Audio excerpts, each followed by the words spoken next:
today's video I'm going to show you how to stabilize shaky videos in CapCut. Before we begin, ensure that your CapCut app is updated to the latest version. Go to App Store or Google Play Store, and if an update is available, click on Update button and wait for update. Then open CapCut and import video you want to stabilize. Select Import Video and scroll down until find Stabilize option. Tap on Stabilize option. Slider will appear allowing you to choose stabilizing intensity. You will have options like most stable, recommended, and minimal cropping. Keep in mind that higher stabilization level may result in more cropping or zooming in on the video.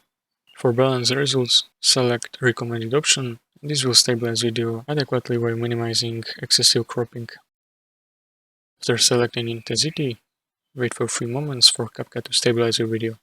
Once stabilization process is completed, review video to ensure you are satisfied with results. If you are happy, you can export video or save it to your gallery.